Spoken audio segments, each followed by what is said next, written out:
And we have a jam-packed edition today. We have the White Sox signing Murakami.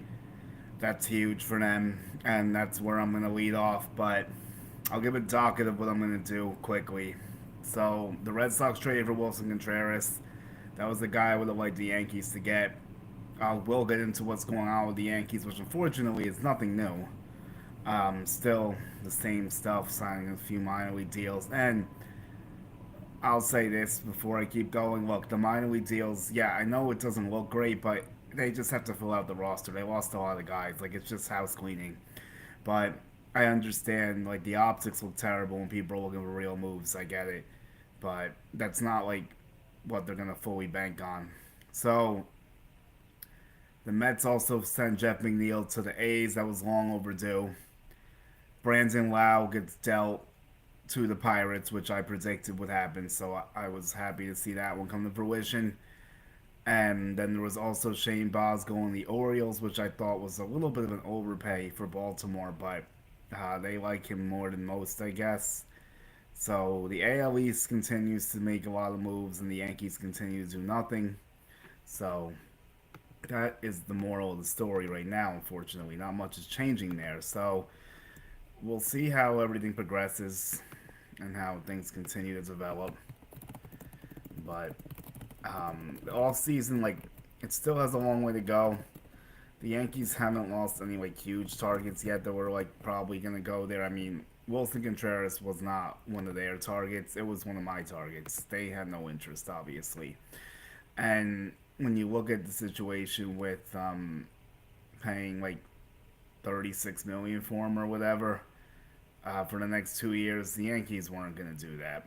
That just wasn't in the cards. Like, I'm surprised that the Cardinals ended up not eating any money on the deal.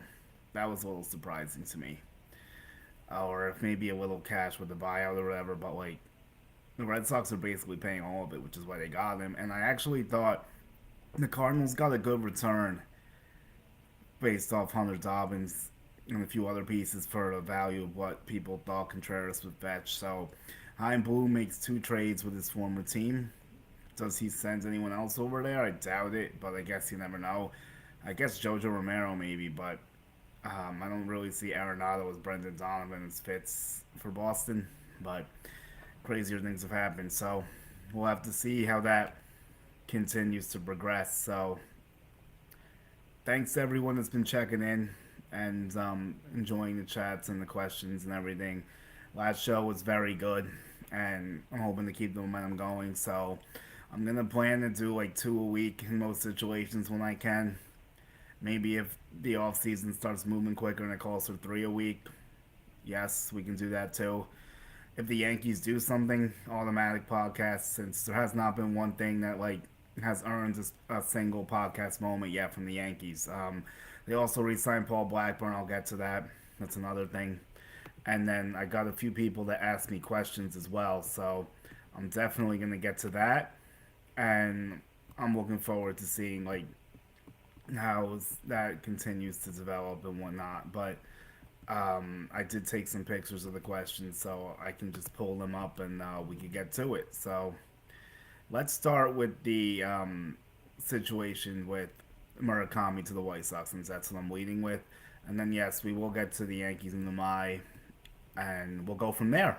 So, the White Sox signs a very savvy deal, in my opinion, for Muentaka Murakami. So, I think that 2 for 34 is an absolute steal. And based off what we thought he would get, there were times I thought he would get like 180 to 200, but I think the swing and miss and the defensive concerns really just created his market. Now, there is a very interesting comment that I do want to bring up. Someone on TikTok, on World Baseball Network's TikTok, messaged us on the post because I made a post of highlights, breakdowns, and all that. And they said that Murakami actually could have gone to the Pirates, but he wants to play in a big market. Now, do I believe this? Yeah, to a certain extent, it is believable. I know the Pirates were definitely involved. Someone told me to watch for them before he signed with the White Sox. So the Pirates, I don't know what they offered. Obviously, I don't know if the information is public yet, but they could have offered more, and he might have just wanted the big market because Murakami wants to be a star. He wants to have like the spotlight on him, and yeah, I know the White Sox don't really seem appealing, especially more appealing than the Pirates right now with Skeens and stuff. But Chicago versus Pittsburgh is a drastic difference market wise, media wise, coverage wise, like all that stuff. Even though the White Sox are the second fiddle in Chicago, but kind of like the Mets to the Yankees when you look in terms of attention, media coverage, and whatnot. Although the Mets have a lot of media coverage, so I'm not saying they don't, but the Yankees is still the pinnacle of New York, and that's never going to change. Even with Juan Soto going to the Mets, the Yankees are still the most popular team in town, and it's going to take something drastic to really change that. So let's see. Would have been so cool to see him in Pittsburgh, but Chicago's gonna have a sneaky decent team. Joe Bird and 12. Hey, thanks for checking in. I appreciate it, Joe. So I actually agree with this. I did want to see. I would have liked to see the Pirates sign him, but I will play devil's advocate with you here and tell you why it might be a silver lining that they didn't get him, and then I'll get to how I feel about the White Sox because someone put out their lineup the other day, and I'm like, this is actually better than I realized. Their pitching concerns me still. I would say that's valid, but they are starting to piece together the lineup. But let's go back to the Pittsburgh element of this. It would have been, and then you would have had so much lefty pop with Brandon Lau and Murakami. That would have been a great, outstanding week for the Pittsburgh Pirates. Like, phenomenal week. And it still was a pretty good trade. I thought the Pirates made out like bandits, honestly. All they did was give him Mike Burrows, and yeah, he's decent and whatnot, but the Pirates don't need him. They have starting pitching. And they get Brandon Lau, obviously great fit. Absolutely love it. Don't need to say much more about that. The only thing is that you wonder if they could re-sign him. That might be a challenge, but the fact that they're actually adding talent and trying to compete should be exciting for Pirates fans, and I want to see them play well. I love the ballpark. Gone to 23 of them. I still rate it as my top park. So I went last year to cover them when Paul Skeens was pitching against the Dodgers. It was a cool atmosphere for PNC. Not a crazy crowd. Obviously, it's also really bad weather that day. But he did his thing. And watching Skeens pitch in Pittsburgh is such an experience. And the bullpens for him were hype, like even before the game. So I'm happy to see them trying to maximize their window with him. Now, well, how long could their window be with him? Probably like 2 to 3 years before they consider trading him, I would guess. I'm obviously not going to be able to pay him, but if they can put together a lineup, and they're starting to, the password was also a decent trade, I thought. Good flyer move there. And the reason why I'm saying that Murakami listing them might be a blessing in disguise is because Okamoto Kazuma Okamoto might actually be a better fit for them because you got Lau now. The password's righty. Insane Park. I went in 22 when we won 16 nothing. I want to go back next year to Skeens. Yeah, I mean, I love it. I absolutely love it. I have 7 left, and I don't think anyone's going to top it. There's 2 parks that I think might challenge it. I'm very curious to see how I feel. Minnesota, but I feel like that won't be the one. The one I think that might challenge it is Seattle. I'm very interested to see what Seattle looks like. I've heard great things. It looks very cool on TV. I know Minnesota's newer, so it might be cooler, but I feel like the vibes are probably higher in Seattle. Probably because the team and everything in the atmosphere. I mean, if the Pirates had a good team, like when they were in the World Series, not World Series, sorry, when they were in the wild card round, brain fart there. When they were in the wild card round, that place was popping. Like the Pirates when they had McCutcheon and they had a bunch of other good guys. Like if fans will show up if they play better and they actually put a representative product on the field, they will. And I'm sure Joe would agree with that. I'm pretty sure he would. So I would like to see that happen. But Okamoto, to me, is a better fit because they just got the lefty and Lau. So you got to balance it a little bit. I mean, Reynolds is a switch hitter. Their righty presence is really lacking. There's no more Tommy Pham. McCutcheon's a free agent, could ends up retiring. Who knows? They still need some help, but it definitely looks a lot better than what it was before they did the trade for Brandon Lau. And the Astros were also involved in that deal, obviously. But, um, you know. So here's how the Pirates roster looks right now. And Jake Mangum's going to be an outfielder for them. Spencer Horowitz, he's another stick. O'Neill Cruz, you still have O'Neill Cruz. Connor Griffin coming up is possible, so that would be a good righty addition. So right now it has a Jake Mangum, Wow, Reynolds, Horowitz, Nick Gonzalez, O'Neill Cruz, Trulio, and Sawinski. Yeah, they still need a lot of help here. Rafi Flores was a Yankee. Maybe he ends up making his debut. They got Nick York. Still, maybe he figures it out. And then the pass work ends up playing in the outfield, maybe. So it's better than he work, but I think like if they do seem.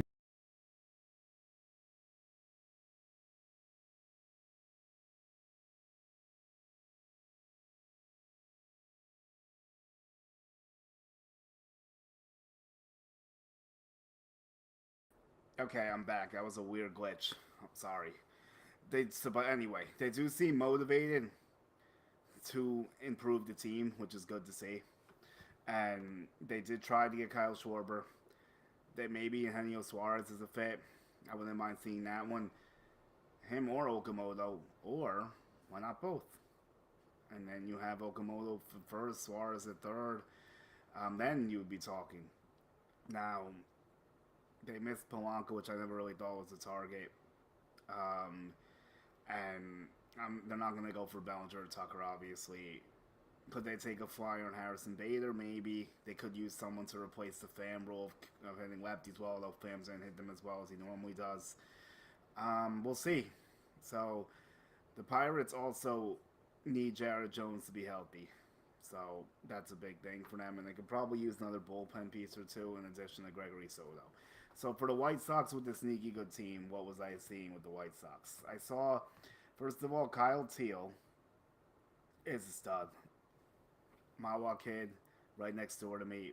Absolutely love Kyle Teal. Great player. The Red Sox trying to trade for him back is hysterical. The White Sox are hanging up the phone. Like, no, sorry, you got a part talent to get Garrett Crochet. No takebacks there. Teal's gonna stay with the White Sox, but it's early in the process. But if he's a free agent, the White Sox better lock him up because the Red Sox are definitely gonna throw the bag if he becomes a free agent.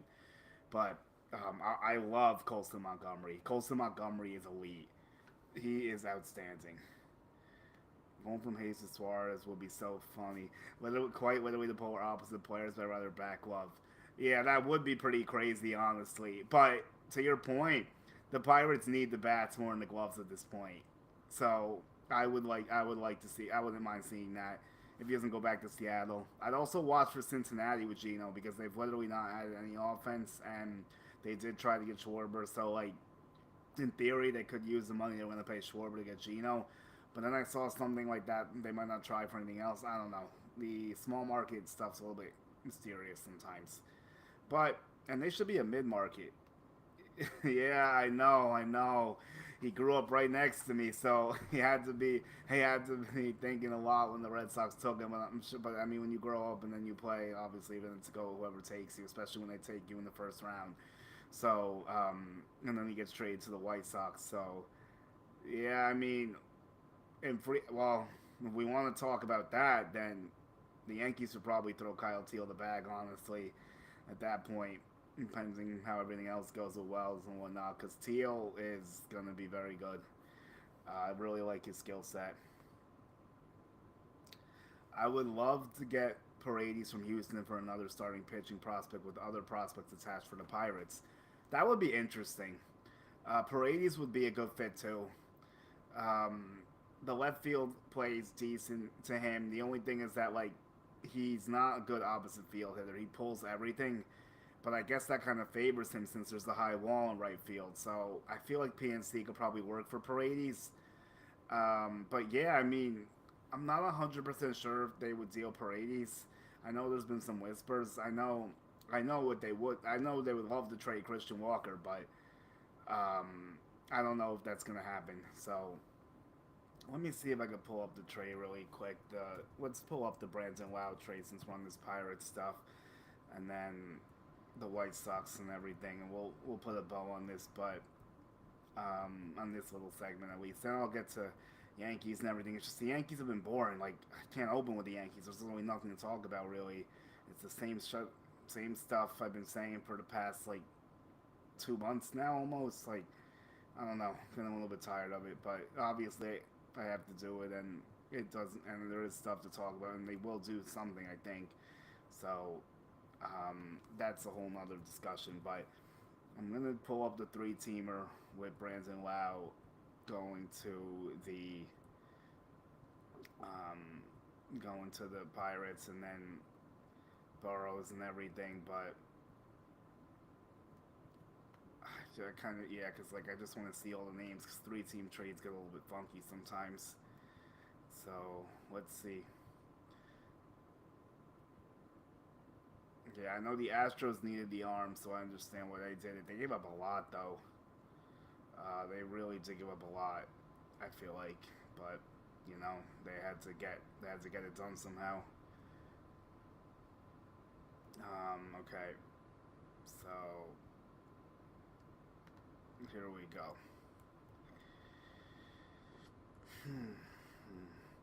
I really think Lau's gonna thrive with the Pirates. I could definitely see him popping 25 to 30 home runs easily, and I really think it's a good fit for them.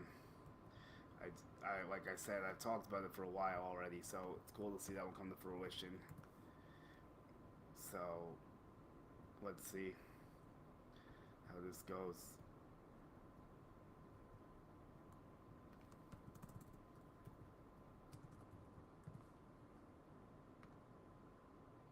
Yeah, so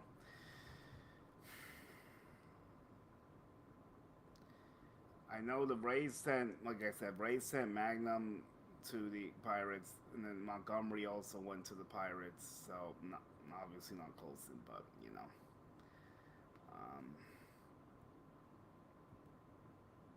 so let's see.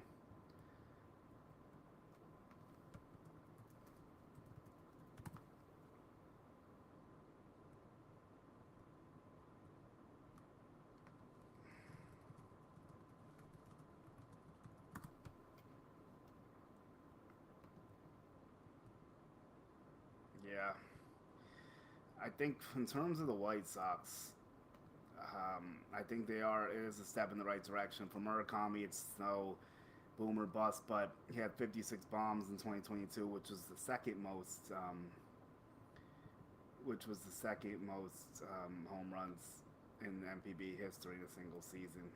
So, um, yeah, that's how it's looking. But that's the main basis of the trade.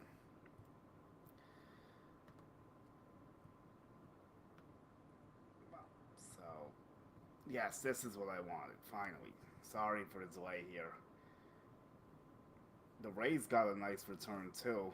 Actually, they got Jacob Melton and Anderson Brito, who have already jumped up to their fourth and sixth ranked prospects, and that's what the Astros gave up to get Burrows, basically. So Mason Montgomery's a decent upside swing arm for them. So yeah, what's popping?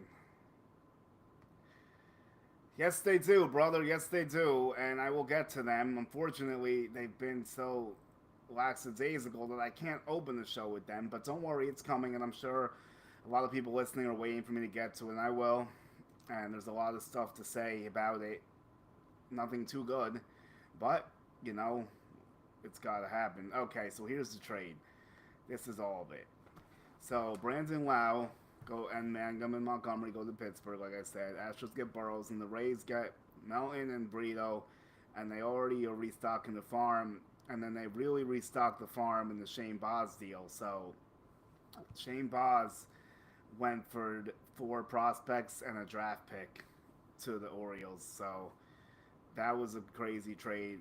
It was a good draft pick too, like 33rd pick, but we got to see how that all shakes out. I thought it was an overpay to be honest, just because like I know Shane Boz can be good and he has a lot of potential to be good, but he really hasn't shown enough yet that it was worth what they gave up. Now I know the Orioles had eyes on him for a while and they were very interested in him, so I think they may have even wanted to draft him actually, but that obviously didn't happen. So he um, he was the 12th overall pick in 2017. So this is a guy that has a lot of pedigree. He's 26. Feels like he hasn't been around that long, but he's been playing since 2021. He missed the 23 season. So he has a lot of good strikeout stuff. He's just very volatile. Like, you don't know what version of him you're going to get sometimes.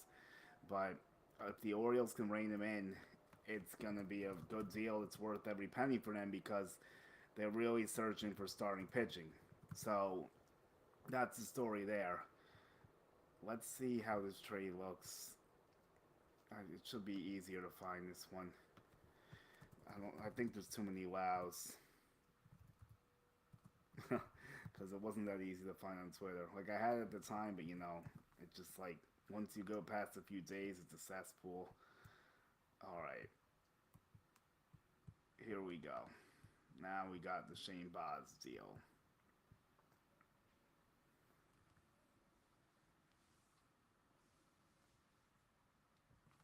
Two of these prospects were ranked. I think three of them were inside the top 30 actually, and two of them may have been inside the top 10. So it was definitely a good move for the Rays, honestly, because I feel like they sold high. Like, and he wouldn't even though the performance didn't merit it, in my opinion. So the Rays are restocking the farm, and now Ketel Marte is a name for the Rays. And there's more stuff with Marte. The Mets are involved now. The Red Sox there's conflicting reports if they are or aren't involved.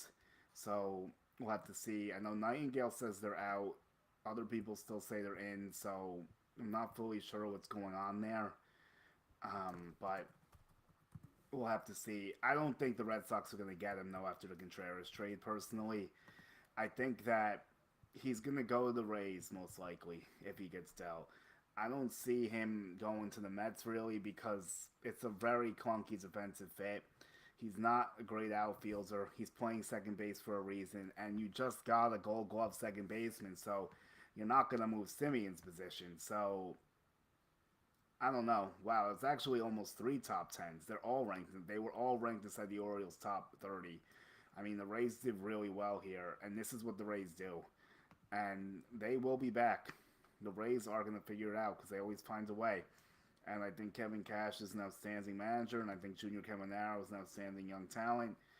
And they still have some good stuff to work with there. Their pitching lab kind of took a hit this year, I feel like, but they'll probably tweak it or whatnot. They could definitely use some offense, so I definitely understand why. Don't worry, it's going. Wrong one. That sucks. Okay, well, we're gonna have to get rid of that and get rid of this and that, and we're back. But let me get the right trade there. That was annoying. Sorry about that. But okay, we move. So yes, now I'll switch me and make me small. Okay, so here's the trade. The Orioles get Boz, and then it's Slater DeBron, the number 6 prospect. It's Caden Bowline, the number 10, and then Michael Flohr at 11. Catcher, outfielder, pitcher, and then they get outfielder Austin O'Varn 30th, and then they get the balance pick that's a 33rd pick overall. So it was a tremendous haul for the Rays, and I feel like it was an overpay for Baltimore again. I really do, but I do admire what Baltimore's doing, and they're making their team a lot better. So I can't fault them for that. They're trying. It makes me think they probably won't get Edwin Cabrera. Could that be a possible Yankees target? I don't know. We'll see. But they do. And this is going to segue me into a couple other things here. So the pursuit of Amai. Let's start with the pursuit of Amai because his whole thing has been a big mystery. And to be honest, like you're hearing conflicting stuff about if he wants to be a Cub or their interest in him. I hear some stuff as market's cratering. I don't know how much I necessarily believe that, but I will say this: I don't think he's gonna see Cease money anymore. I think like he could still get like 150 to 160, but it also wouldn't shock me if he signs a 5 year deal in the range of like 100 to 120 either. But we'll see. So yeah, this White Sox lineup with Chase Maradev, Miguel Vargas, Benintendi, who's kind of not great but serviceable veteran. Luis Robert in the sixth hole. He might be get trained to the Mets too. Apparently they're still trying. Edgar Quarles, a good young player, also a catcher, and then Brooks Baldwin. So we'll see how that goes. But um, I think they're decent. So let's get back to the Yankees, like in better shape with their lineup at least. So they definitely do, and they gotta wake up for sure.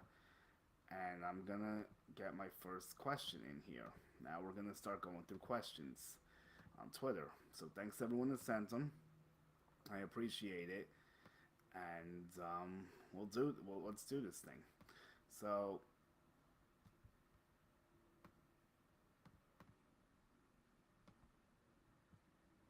this is definitely an old rate I want to give Cody for this year. Okay, I'll put that up. Okay, here we go. This will be the first one I could do. Not a question, but this is a disappointing and concerning. Red Sox, Jays, and Orioles have all gotten better. Yankees have gotten worse. This is as it stands. It's a fourth place team. They haven't done anything. Zero faith in what Cashman is doing. Well, yeah, I can understand all of this. Do I have a little more faith in what he's doing? Maybe. It's hard. I don't actually, obviously, I don't know what he's doing. No one does. Because it's not out there. They're moving in silence. They're just re-signing a few guys. They're making small deals right now. So, is it frustrating? Yeah. Especially after the way they lost to see in the playoffs of the Blue Jays. And the Blue Jays are getting better, and the Yankees are standing still in the mud. Garrett Cole returning is not enough. I've gone over this a million times. Will you get some positive progressions from some younger guys? Yeah, I'm sure you could, but at the same time, like you gotta understand, like it's just not good enough. What they have right now is not enough. And someone made a good point, and I agree with this. And I've been saying this about Giancarlo Stanton and the Willson Contreras thing and everything else, and why I wanted Willson on the Yankees, because the Yankees are gonna need 10 hitters in their lineup that are capable. Because Giancarlo is gonna get hurt. It's a fact. And Contreras could have slid at the DH when that happened, and we'll see. Another person that's on my radar, and I'll get to this soon, Justin Henry Malloy from the Tigers. Speaking of a local kid, he has ties to the area. And thank you for the question, Vinny C89. So, yeah, well, it wasn't a question, but thanks for commenting and giving me something to discuss here. I do appreciate that. So, thanks. So, now we move forward, and I'll bring up Jahan here. He went to St. Joe's, like I mentioned, and I'll show the tweet that I had made out for him, and we'll go from there. And I'm kind of interested in Bay Christmas a little bit too, just because I like the way that he can hit lefties when he's on. I like his home run ability. I know a lot of the other stuff is not too good, and he has a lot of work to do, but maybe he's a guy the Yankees could fix. Big Christmas is only like 22, which is absolutely crazy to me because he looks way older. I'm not accusing him of any age fraud, but like he's just like mature. Like he's really strong. But anyway, let's get to Jahan. I'm interested in Jahan because he hits lefties really well. He has some first base experience a little bit. He has played outfield before.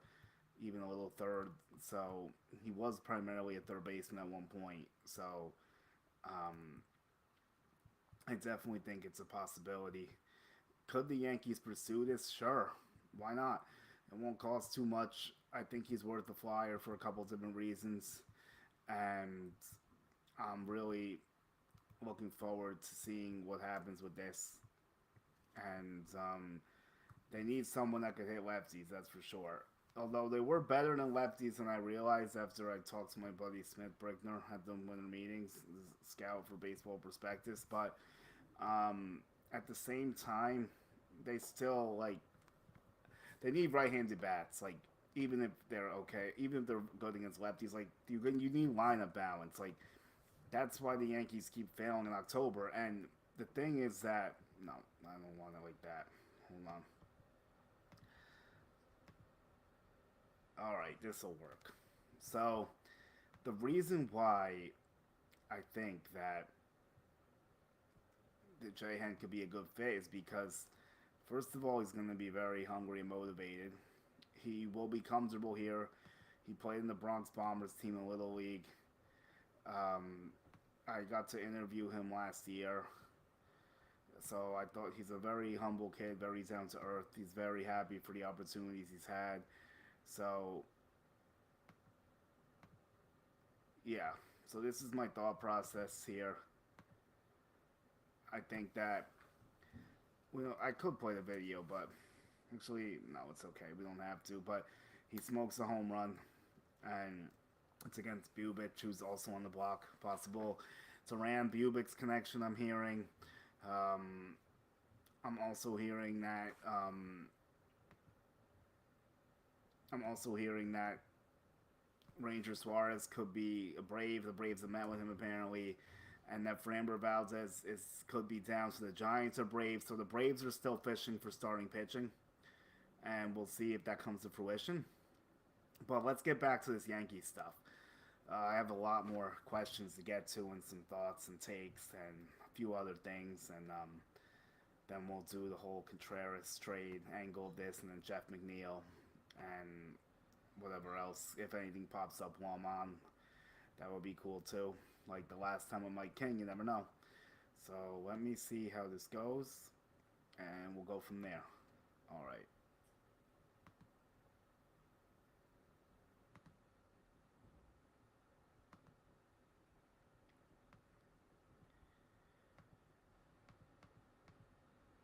Let's see.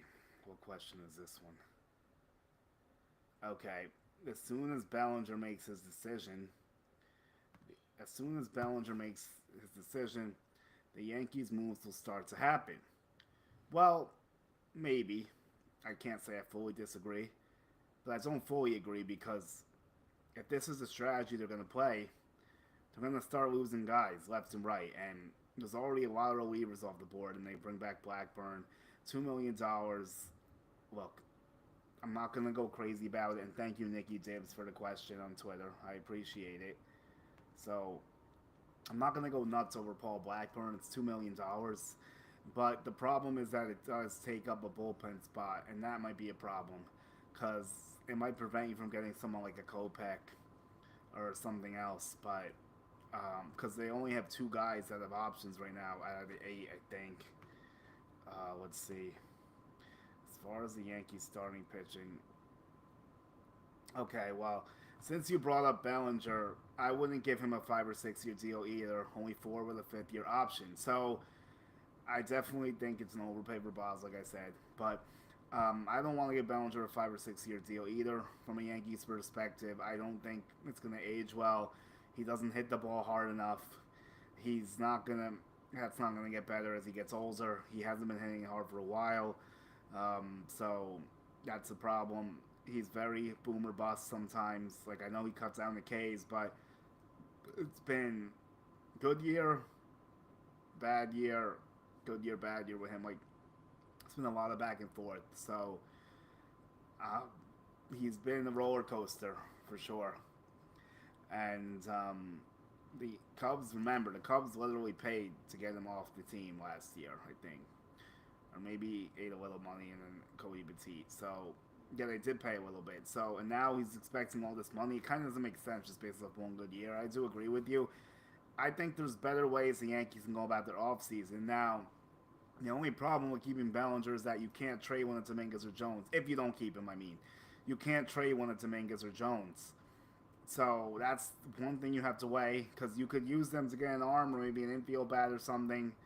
So that's definitely something I would look into for sure. But you know, some that's definitely an option. I mean, could you re-sign him 4 years, 120 million with an option for 5 or 150 or 140 or something? Yeah, I know 5 for 140 is being floated now. It looks like the Yankees might even want to do that.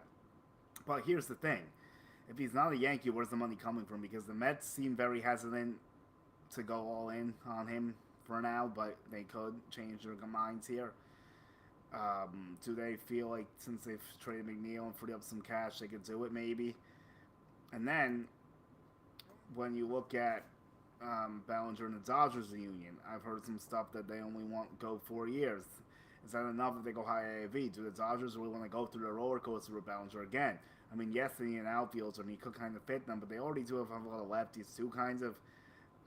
So like, I don't know if that's the most likely outcome. Is there a random team that comes in over the top and swoops in? And if there's one team I'm looking at to do that, it's either the Giants, but I don't really think it's going to be them, but I'll put them in that conversation.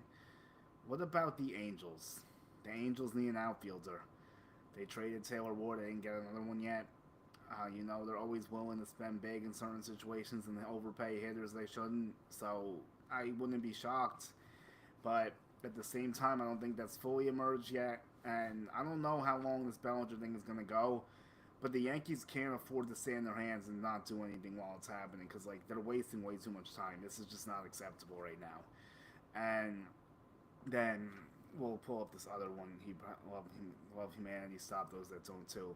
As far as Yankees starting pitching, Cole isn't going to retain his former year one in TJ. I do agree. It's definitely a possibility. It's not quite the same.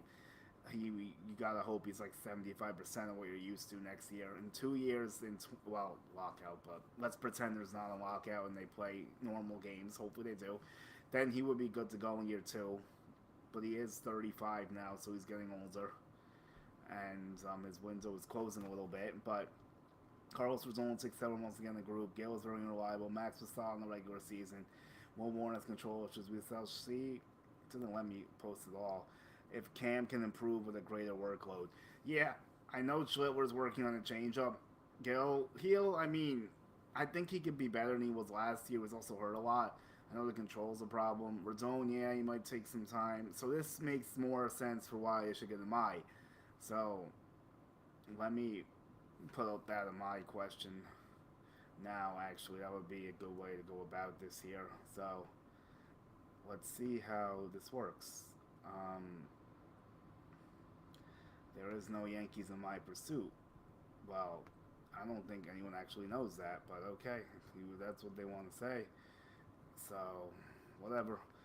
Because first of all, I know the reporting has been a bit rough this off season.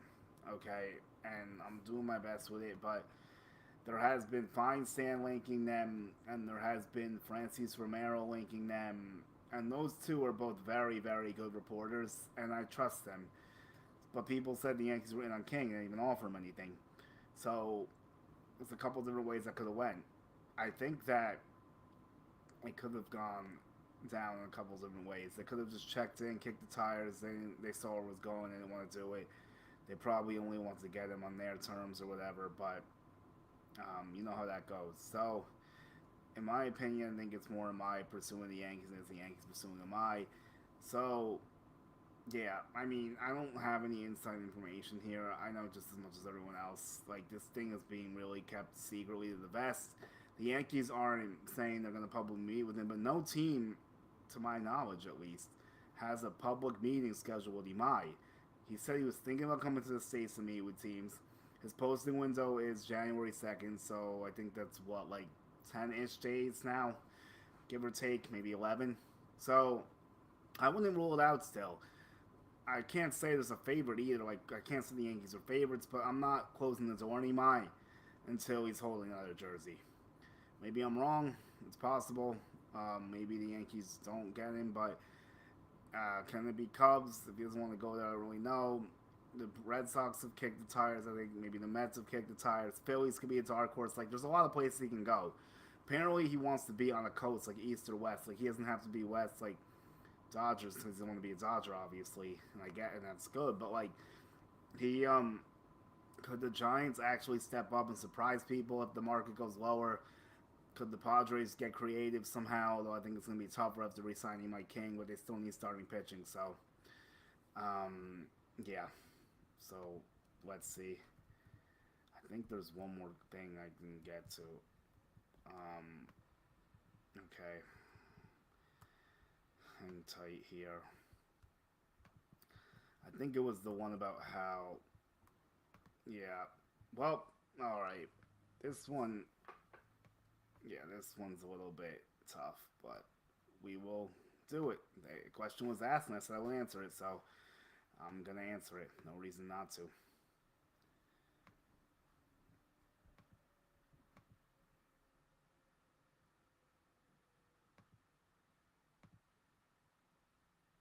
Okay. Yeah, I think this is how I should do it. This actually looks better. Why is Hal ruining the Yankees? Bill Hom. Han 3427412. Thanks for checking in. This is like I actually have a thing I'm gonna do here. This is gonna be a sequel teasing kind of. I do have some deeper thoughts on this, and I am gonna make some videos on it soon. I will. Maybe towards the new year. I'm working on a big idea. But I'll give you my general thoughts right now without going too deep. Problem is, he does not see it as his father saw it. He's comfortable with Cashman. He doesn't want to change anything. He doesn't know anything else. The players like Boone. Cashman likes Boone, so he doesn't want to get rid of Boone.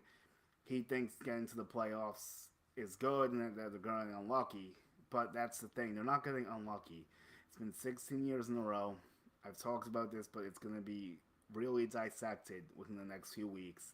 So the reason that I think he just doesn't want to pay the luxury tax, so if he can avoid it. But I think he is going over 300. Still, I do. But I just don't know by how much. I mean, the payroll was 320 last year. Maybe he goes a little higher. Maybe not. But I think the problem is he also has 75% of the team. The shareholders, the other 25%, definitely don't want him spending extra money, I think. But you would think that he would be motivated to put a World Series team on the field after what he saw in revenue in 2024 with the World Series appearance. But it has not. And look, this year the Yankees were not a World Series team. I said it all year. People gave me some backlash, but I was right, obviously. And I stood by that. And right now, I don't feel any differently about that, obviously, because I haven't done anything and other teams are getting better. So, look, I mean, the offseason is not over, but if he goes under 300 or keeps a similar payroll from last year, like 320 or below, then that's a problem. You need to go up. Look, the lockout is coming possibly. The CBA and everything might change, so I think this is the year to really go all in because you don't know what's going to happen after this year. And they can get some money off the books. So Mayhew's going to be off the books next year. Grisham's 22 million will be gone. That's 37 million right there. And guess what that can get you? How about a guy named Kyle Tucker? Yes, I'm going back to this. So it's very simple here. You can literally swap salaries after next year. You let Grisham walk, DJ's contracts off the books. Kyle Tucker makes close to 37 million a year, maybe 40, $3 million difference. Whoop de doo. Paul Blackburn makes 2 million, so if he doesn't pan out, there's your extra 3 million or whatever. So, I mean, again, there's no reason not to get Kyle Tucker. I'll keep saying it until he signs with another team. Do I expect him to be a Yankee? No, but I just want to put my thoughts out there because I think a lot of people agree with me. I know some people want Bellinger back, and I get it. He was good. He was great in the regular season, not good in October at all. Pedestrian, but um, that's the thing. Like maybe he's not a good October player. I know he won that one championship in 2020. That was a weird year, but he did it. So give credit where credit's due. But he, I don't know. He seems overmatched in October sometimes. Almost like the moment's too big for him. But he's played in three big markets, so yeah. All right. Now let's get back to my main title here. Unless someone has me on Twitter. Anything? Mm, let's see. So I think that my friend Blaze on Twitter, Blaze4555, he sent me a question about Bo Bichette in my DMs, kind of. He was like, "What do you think about Bichette? Is it a good idea for the Yankees?"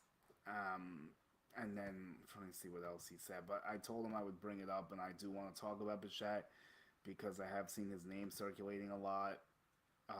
Okay, we have some news actually on Luis Robert. Um, the Reds are engaged on trade talks for Luis Robert, so that is news. Now, will this break while I'm on the show? I don't know. You never know. But let's get that up there since that's news. Um, and then I'll go back to my Yankees points. But I'm basically saying the same stuff I've been saying now. Imai is not Yamamoto, but I think he could be very good still. I do.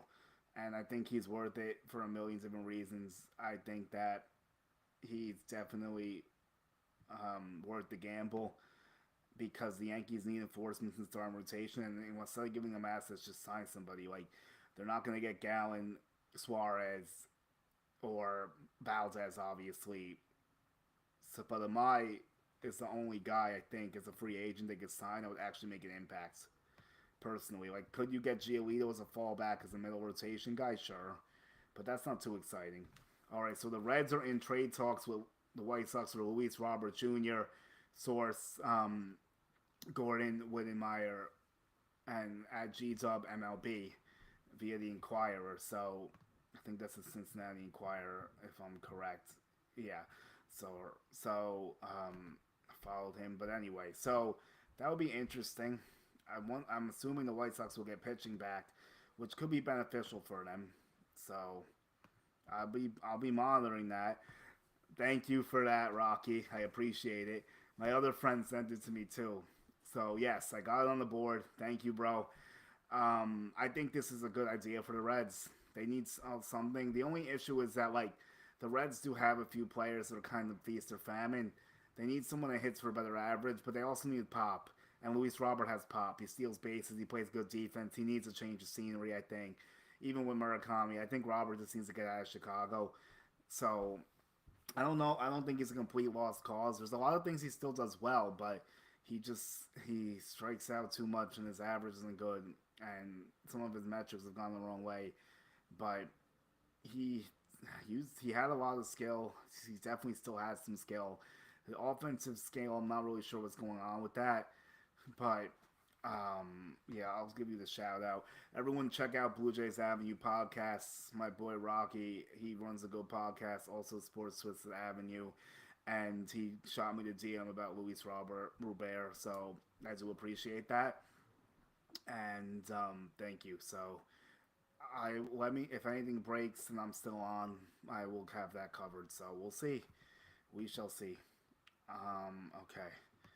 So let's get back to this. Yeah, I mean, you could make an argument that makes more sense for them to keep him after the Murakami deal, but if you are trying to compete, you need way better pitching because Shane Smith, no disrespect to him, that's not an ace. So they need something in that rotation. And I love Noah Schultz, but he isn't. You can't expect him to be that guy yet. And if he does make his debut, like you have to like temper expectations early on because you never know what could happen there. But I think he's great. I think he has a lot of upside. And then Hagen Smith, another one. So the White Sox have guys coming. Colson Montgomery. No, Braden. I'm sorry. So many Montgomerys. Jesus. Colson Montgomery is good. And he's in their system. Braden Montgomery. Colson's good too. Jesus Christ. Colson is great. Love him at shortstop. Braden is an outfielder. Texas A&M. He fell to them. He fell to the Red Sox. He was in the Garrett Crochet trade. I think he has a chance to get the call next year, maybe. We'll see. But yeah, Shane Smith can't be your ace. The starting rotation's disgusting. Davis Martin, Sean Burke, Anthony Kay, Jonathan Cannon, like, that's not going to get you anywhere. So it does kind of make sense to trade him for pitching if you're going to go that route. Even if they sign Cody, they're basically running back the same team. Um, it looks like Jazz will be in limbo like Glaber was trying to get an extension. This team lacks contact hitters. Yeah. And Bellinger actually is a good contact hitter, but again, I don't want to run back the same team. I don't know if they're going to do anything different. They need a bench piece at least, another platoon righty maybe. But is there a way, this might be a little bit complicated, and I'm not sure about this, but if you want a contact bat, you want Brendan Donovan or Stephen Kwan. I mean, Bellinger actually makes good contact. That's the thing. He kind of sacrificed power for contact, and that's part of the reason why he doesn't hit the ball as hard anymore. But he does strike out a lot less. So that is one good thing about that. But yeah, I'm not a fan of doing that. I don't think it's beneficial. I don't think it's going to give them any better results. Let's say you get Imai and run back similar stuff. Okay, like maybe I could be convinced. Add like a different bullpen arm. Get like, not Bellinger, but maybe get like Brendan Donovan. Sure, I mean, maybe that could work. But the issue is that Bellinger was definitely better than Donovan last year. So I think that'll always be the case. I don't fully know, but I don't know if Brendan Donovan will be enough either. Stephen Kwan is intriguing, but I'm not sure if that's the right play if we're looking for righties. But they do need a leadoff hitter, and that's where we get to Bo Bichette. Yes, Bo Bichette. So I think it's a move that they should make. Honestly, I think it will be great for them. I think he's better than Bellinger, actually. First of all, he's a righty. I think he'll age better. So the Yankees, here's what he said. I'll actually share it. It'll just be easier if I share it.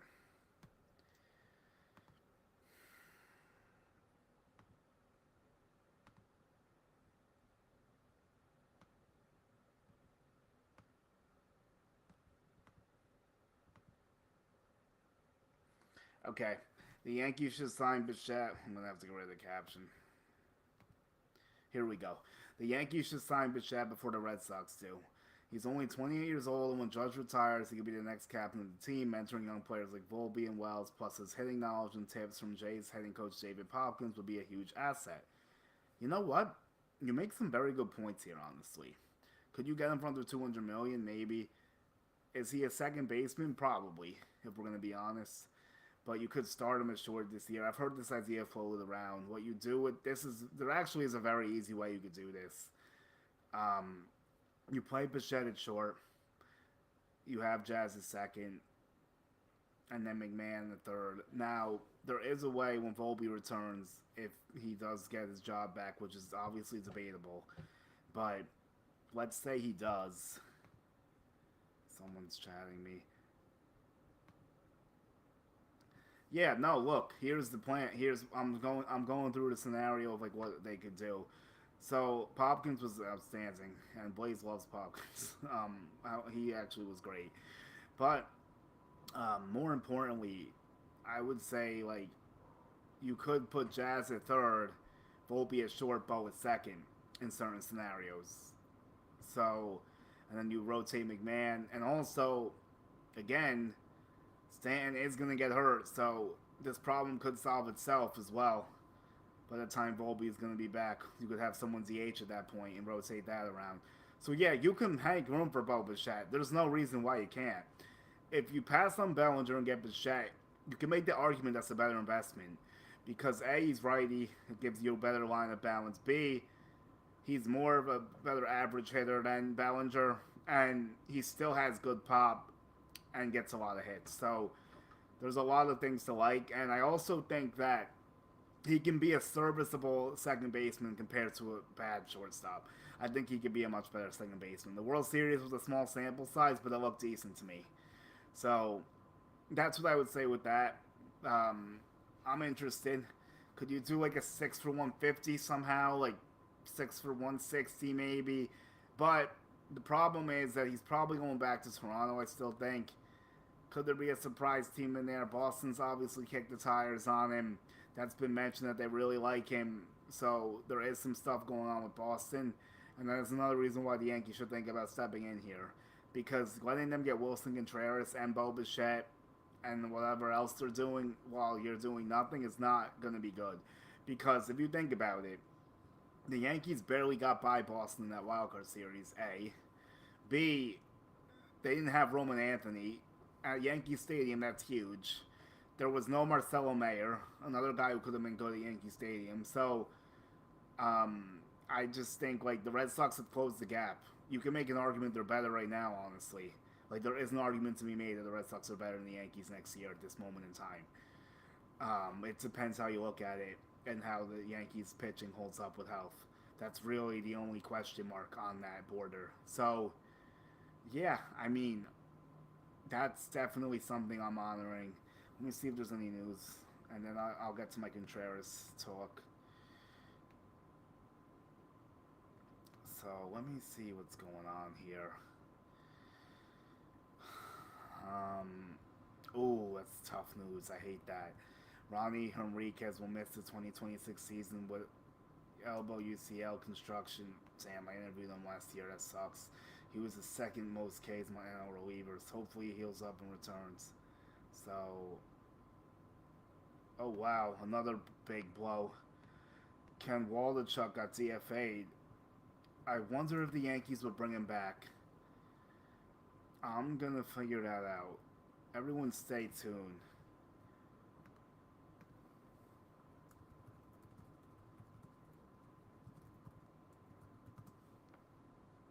I just put that out into the universe.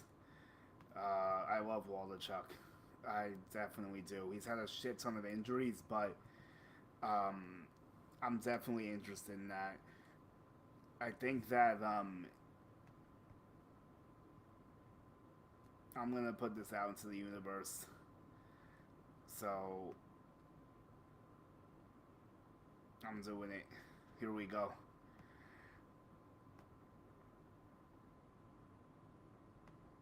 So, fun story about Waldichuk. I actually broke some news that he was getting called up to AAA when he was on the Yankees. So, that was good.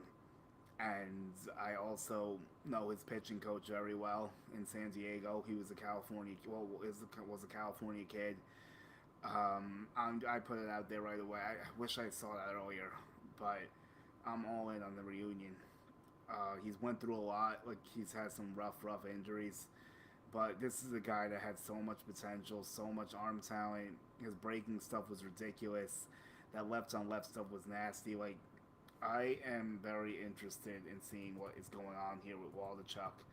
And I could see the Yankees maybe kicking the tires. It's just a question of if he would rather go somewhere else, or like if someone else makes him a better offer, maybe. But I really like him, and I think that he still has some talent in there. Now, he hasn't pitched in 2 years, so that's rough. But he's still only 27. The Yankees drafted him in 2019 in the fifth round of the draft. So his sweeper was legitimate. His change and curve fastball mix. So I would. Oh, I'm interested. We'll see. We will see. But in 2020, he has 175 innings, 165 Ks, and a 5.28. So a limited sample size, but definitely room to improve. So um, I'm putting that out there right now. But I don't know. I thought the logo was on here the whole time. Oh well. You win some, you lose some, I guess. Okay, so let's get to this Willson Contreras trade and Jeff McNeil, and then I'll probably wrap up unless people have more questions, and I could go through that. So I like the thing I'll say about Blackburn while I'm transitioning here is that like I liked him when he was on the A's. Actually, me and my dad were talking about Blackburn. His cutter used to be pretty good. I know like he had in 23 and 20 in 22 and 23 he was decent with the A's. Those were probably his best seasons. Now I know like he's definitely gone through some stuff with him. Had some like He's had a roller coaster career. He's still only 30 years old, so he's not that old. 32, my bad there. I should have known. I looked at it yesterday. Yes, his cutter is great. 27% usage. Sinker, sweep, curve, change, four seam. So I see why the Yankees like him because he throws all the pitches they like. They love the They love the sweepers. They love the cutters.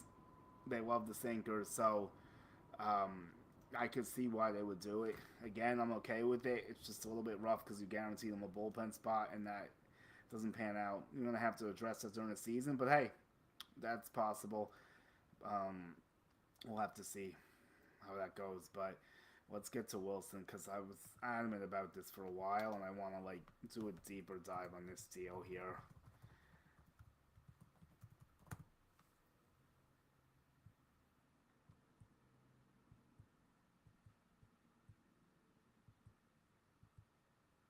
So, looking, I hate how it does not have like the full information. It just says he's traded. Like, I know Dobbins headlines it obviously. So, all right, let's see if I can get it here. Paywall, great. That sounds outstanding.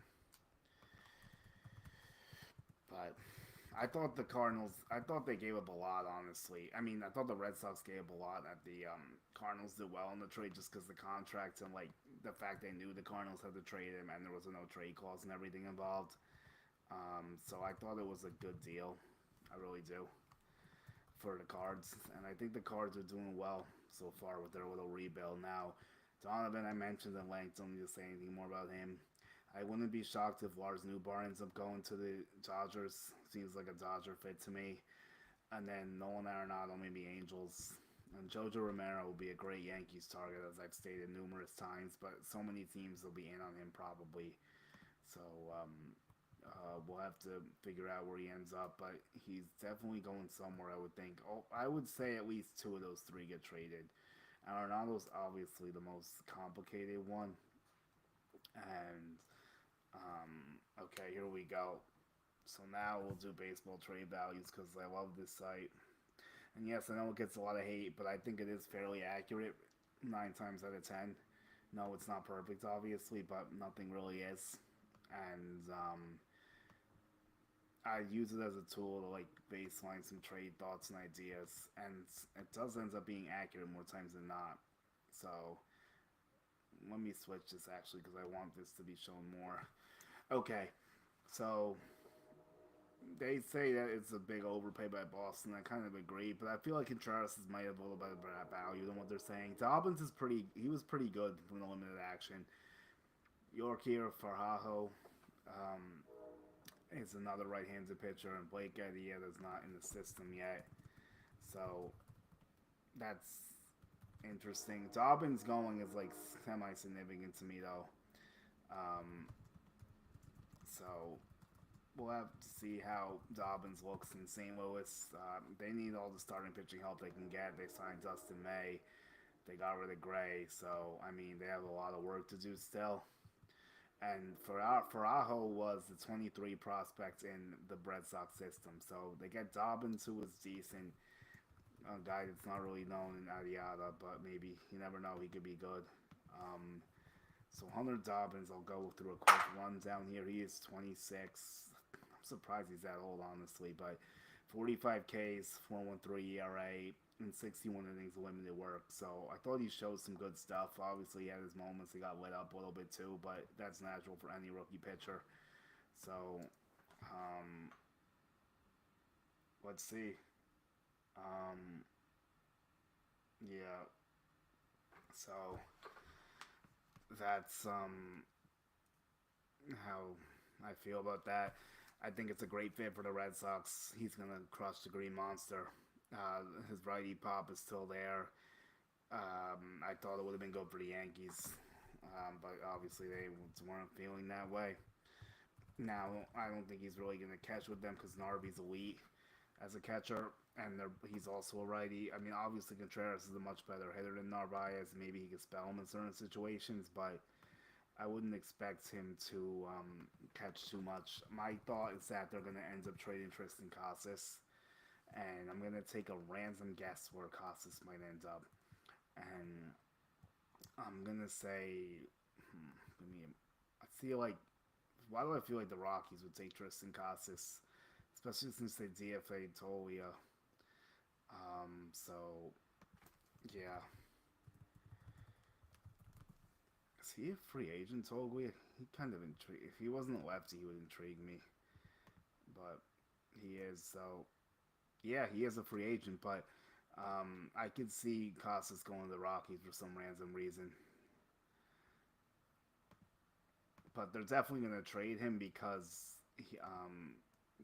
Contreras is playing first for them. They can't DH Contreras because they still have Yoshida and so many other guys. Like they got to make these moves. And like Duran, they might trade. Like I mentioned for Bubic or something around that. So um, that's definitely a lot of moving pieces that they're gonna have to figure out what fits where exactly. So I'm trying to see how many bombs he would hit at Fenway. I mean, Contreras does have some oppo pop too. It actually takes away too. He would have been better in the Yankee Stadium at added three. He would have. Wow, this is actually stunning to me. So he would hit. You know what? This is worth sharing.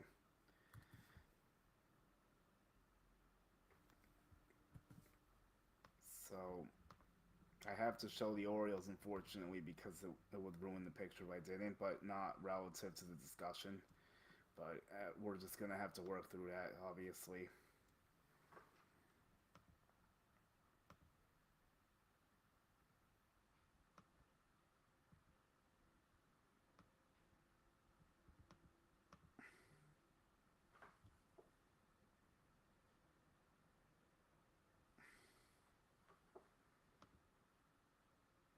No, I gotta go smaller.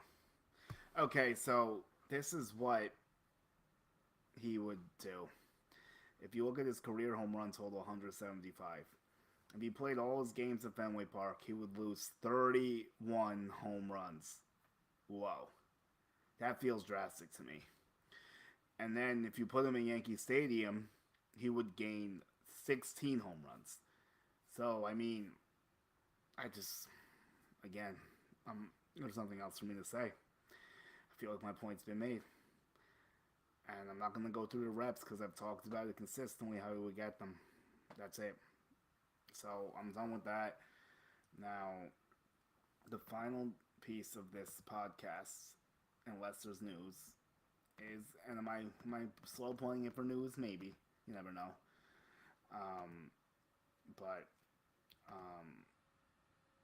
anyway, more importantly, like I am going to talk about the Jeff McNeil deal and the A's and what I think is going to happen with that. Like the Mets, they completely ripped apart the core. My friend Rashid McDonald, shout out to my boy Rashid, Mets life and a few other different things. He said the core is gone and it's over, and he's right. I mean, this was the final straw of the core. They ripped it all up. I mean, the core that like was part of it all. Like think about it. These guys were all playing together since all right. Whenever Diaz got acquired, what was that 2018, 2019? I want to say it was like 2019 maybe. So the Mets have to eat some money here too. I'm not exactly sure how much. So that's definitely an interesting thing. But they send him to the A's, and I can put a graphic up for Jeff.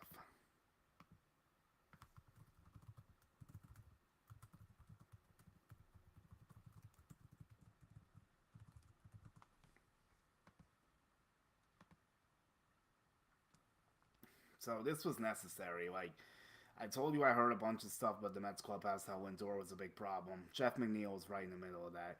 Him and Lindor did not see eye to eye. They did not like each other. There was numerous incidents, like the rat thing that they made up, and then the thing in Philly this year. Like Jeff had to go. Like you get rid of everything else, like Alonso, Nemo, Diaz. Although I don't think that was as like intentional as the other two were. You have to do McNeil as well at that point. So the Mets are starting not from scratch, but it's going to be a different look. That's the best way to put it. So, I mean, look, this had to happen. I know Jeff has some good moments on the Mets, but had a 246 OPS, a 2 WAR. Like that's not worth. I mean, that technically is worth 15 million. That's the scary part nowadays. But he wasn't doing anything to help them win, really. I mean, 2 wins is not. It's nothing crazy, and like three, he wasn't being productive when they needed him to be. Is a better way to put it. So he made his debut in 2018. Alonso, I think, made his debut in 2019. Yes. So let's say when was Diaz traded to the Mets? Because I know Nimmo's been there for a while, so I don't have to go back to Nimmo. Diaz, yeah. So since 2019, the Mets had Diaz, McNeil, Alonso, and Nimmo, and now they're all gone. So they're really ripping that thing apart. Like those are four big moves, like based off like longevity, respect, and like what they did for the franchise for a long time. I mean, Neil won a batting title with them. He was a good player, but he's kind of like he's not as bad as LeMahieu, obviously. But like, it feels kind of similar, but he's better than DJ was at the end, obviously. But like I said, Diaz is to me the biggest loss, or actually probably Alonso, because they Polanco's not going to replace him, and Diaz is a reliever. I mean, Neil was a two-time All-Star, won a batting title. Yep. And then Alonso with a 3.4 B WAR. And yeah, I know I should probably use Fangraphs, whatever. But Edwin had a 3 WAR. So now let's get like the full details of this trade.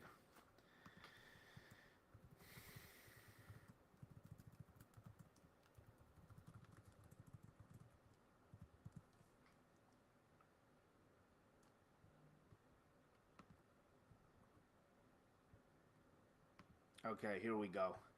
So 17-year-old pitching prospect and rookie ball, Yoram Rodriguez. So that opens up some infield space for Simeon and Polanco. It's not really saying how much cash was exchanged here. Let me see if it gives me anything. Okay, I got it now. 5.75 million in cash to offset part of the 15.75, so I get to 10 to 10. The Mets will kick in 2 million for the buyout in 27 if the A's don't exercise his additional contract, which they definitely won't. Let's be honest. So the Mets are basically dumping him, and they're paying 7.75 million to do it in theory. So it's Nolan Rodriguez signed for 400 million, 400,000. Sorry, just after the at signing period. This was like last year. So yeah, he's a Cuban pitcher too, so that's cool. Hopefully he hopefully does well for the Mets. It's gonna be a while till we see him, but yeah. So might close down soon. I will double check Twitter just in case someone wanted to sneak some in. Here we go with the final trade.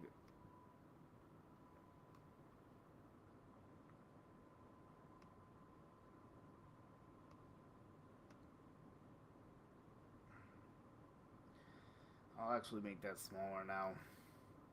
No, that's not what we want. This works. So, yeah. I mean, this was overdue. They can now run back that clubhouse with Jeff. Like I said, if you get rid of everything else, I'm sure Lindor, I don't want to say he's happy, but he's not upset. Let's just put it that way.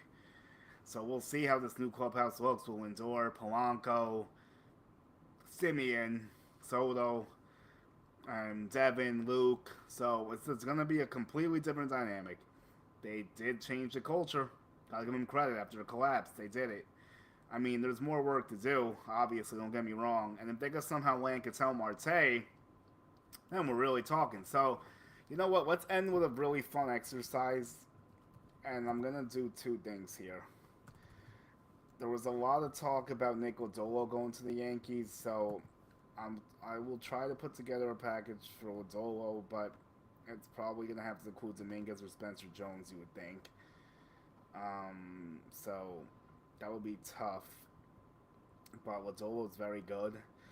And then I want to put together a mock trade for Marte to the Mets. That would be cool.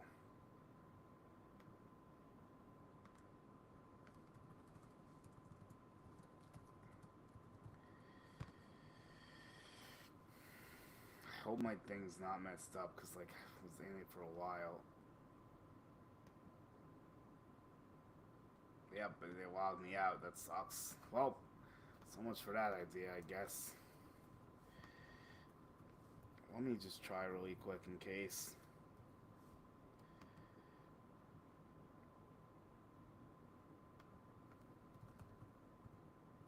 But the reason why I like Lodolo for the Yankees is because he has a lot of good swing and miss upside stuff. He actually has a higher B WAR than Carlos Rodon in less innings, which I just figured out today, so that was interesting. So that would be cool. But at the same time, like, we got to see what could happen with that. It's definitely a process there. Because the Reds need hitting. Do they need to trade Lodolo? Not necessarily, but they do need to get some competent hitters in the lineup. Better than what they had last year. Because, like, the reason they made the playoffs was just because the Mets collapsed. Let's be honest here. They didn't do that much to make it. The Mets just played themselves out of it more than the Reds played themselves in it, which is why the Reds collapse was even more frustrating because I think they had like the Mets had 83 wins. I think the Reds had what like oh no they tied actually I think, and the Reds won in a tiebreaker. So I think the Reds only had 83 wins. So all right, I think I might be able to fix my trade values thing. So that's exciting for Marte. We'll save Zolo for another time, I guess, if I can get this together. Let's see.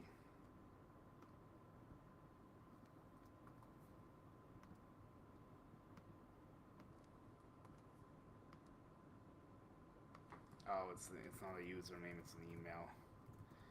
Hopefully, let's see.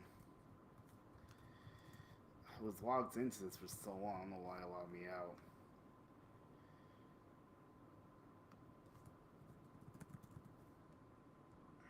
One last shot.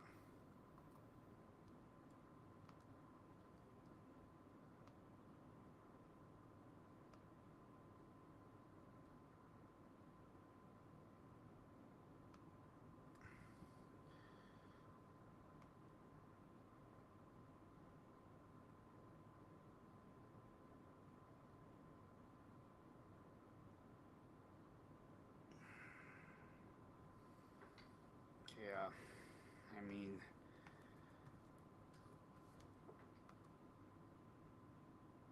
yeah, unfortunately, I can't fix the simulator right now. It's annoying, but we'll get back to you guys on that one next time for sure. But I think I'm done unless there's any news. Oh, was there a question? Let's see. Did I miss a few?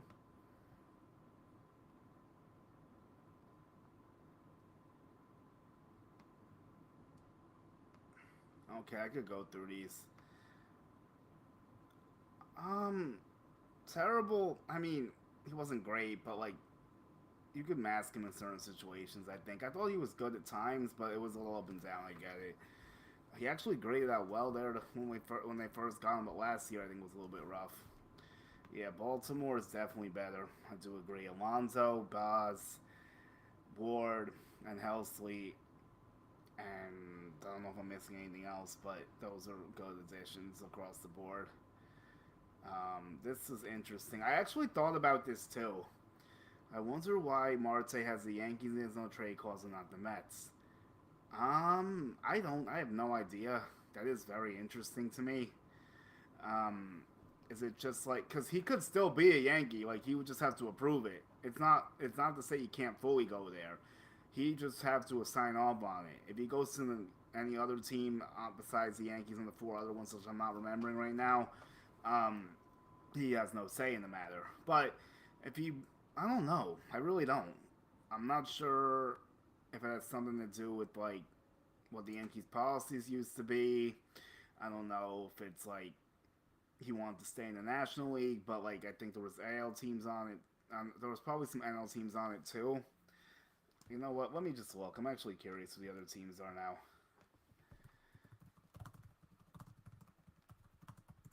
Because I've looked at it a million times, but like it doesn't resonate with me besides Yankees.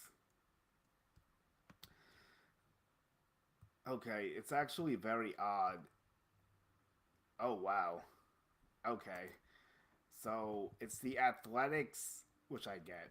The Pirates. Sorry to all my Pirates people in here. I appreciate you guys, love you guys, and I'm a big Pirates supporter, low key. So don't take it as a slight. Giants, I can see why, because that's where hitters go to die. Yeah, you're right. And then the Cardinals was the other one. So he must have updated that because the Cardinals used to be good. But I don't know. That's interesting. Yeah, I can understand Giants, Pirates, and A's though. Yankees, I don't fully get. Maybe it was with the policies, like I said, but I'm gonna do one last Twitter sweep, and if we good, then we move on to Friday. Whenever else I do this, yes, Friday I might return. We'll see. It depends. It'll be a day after Christmas. I think I have another podcast to do also that day, so we'll have to see. But here are my tags. I think I'm gonna have to update that.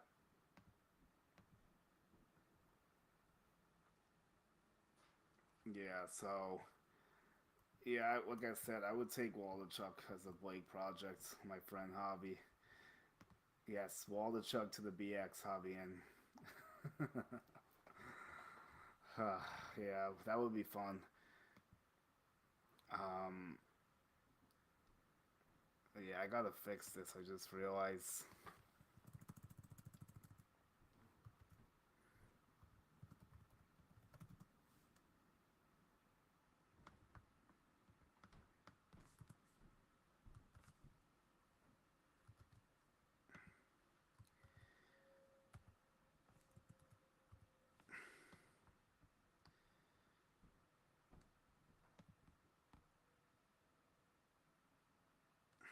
Yep. Yeah. Why is this? I don't like how this looks. If I do sub on YouTube, would that fix it? Yep, that'll do it. So thanks everyone. You check me out on YouTube. It's Julian Gallardi. Search my name, the channel comes up. I'm thinking about changing to the Julian Gallardi show, but I kind of like how it's coming up in searches right now, so I might keep it. And it's also like I do other stuff too, like the shorts and so it's not just the podcast, but we'll see. I think I'll keep it for now. My ex, a lot of people watching this on is Julian Gallardi 1. Instagram is Julian Gallardi 11. TikTok, you search my name, you find me. So I think so. Hold on, is there another one? Yes, I did. I did notice that. I just like didn't have the wherewithal to go through that. To be honest, I think they were all righties too, right? And then they signed Zach Short, I think, also. So yeah,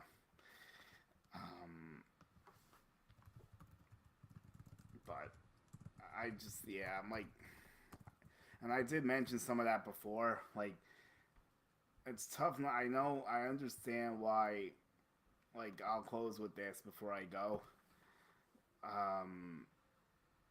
I do know they did that, yes, and it could be competition for JC. Maybe I think he's better than all those guys, though.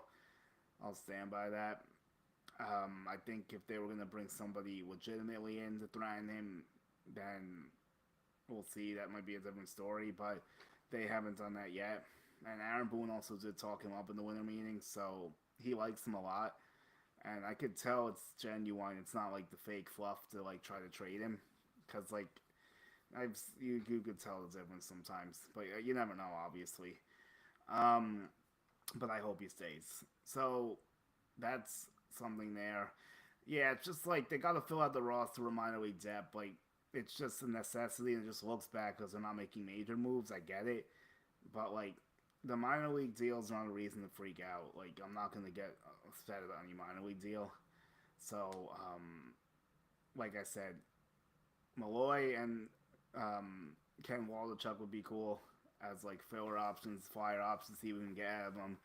Maybe they can turn into something.